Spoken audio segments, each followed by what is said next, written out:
in 5 minutes. Start when you're ready. Thanks. It'll be short, really just 3 points. The first point, which was covered by Councillor Sanders and Mark, was I guess it would be a good idea, and I just kind of want to reiterate that it would be a good idea if UIT staff and DC staff were contacted by perhaps head staff, say Tom Hodges or Paul Roth, just to work out what lands are actually available, what lands have been bequeathed, what lands we have to work with.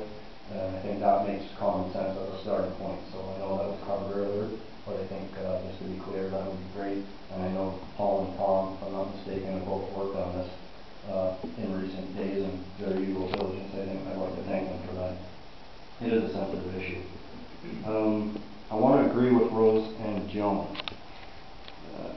I will not digress to the East Road issue because I see her very firm with that. So I think it would be a good idea if that house, which is on that side of the road, is moved to the west side of the road.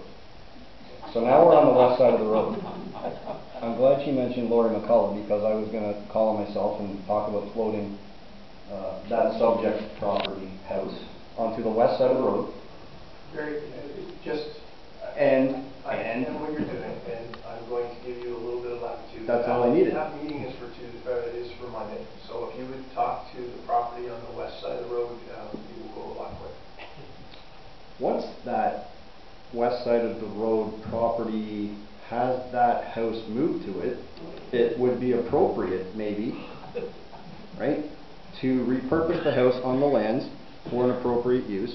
Perhaps a guest house. I'm on the west side. I'm totally on the west side the rest of the way. About the west side property.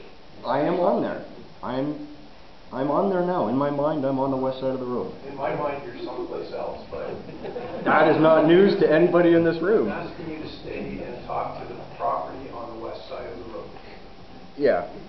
I'm leading into my main point. I can't get to the third point, which is my last point, unless I... Well, please get to it. I'm trying, but you're interrupting me. If that house could be turned into... Okay, if we had a house on the west side of the road, it could be a guest house for professors or speakers from out of town, a lab of some sort, or what I'm thinking is a possible tourist museum where the university and Durham College history, along with the rich history of Windfield Farms, which we all know about, can be lived out on display, or some other use that seems to fit the setting of the combined lands once we all figure out what's in question and what's available to us as a city to deal with. My last point is this.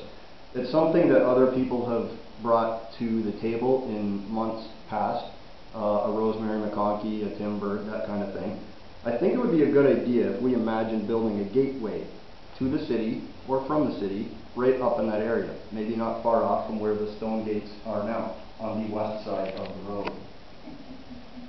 Calling on the heritage of the old lands and the uses of Windfield Farms and the horses, and then combine the bequeathed lands to include a public use park, the original intent and agreed to by the university as we understand it, along with a possible tourist site around the horses' grave sites, see prior point about moving that building, to preserve the historical aspect and help obtain heritage designation. Also some walking or biking lanes, which I think Pauline Gray-LaRose is talking to the city about in that area, that could connect to nearby uses already in discussions and possibly even student housing with an appropriate setback so as to give the students and park area the needed privacy, along with some sort of a student village or union in that area. My goal here with this, if you can visualize it, is to knit or thread together the entire community, the past glory and the present and future glories, and intentionally knit the students and the residents back together after a long fight that has seen the housing issue up there tear a community apart and hurt students and homeowners alike.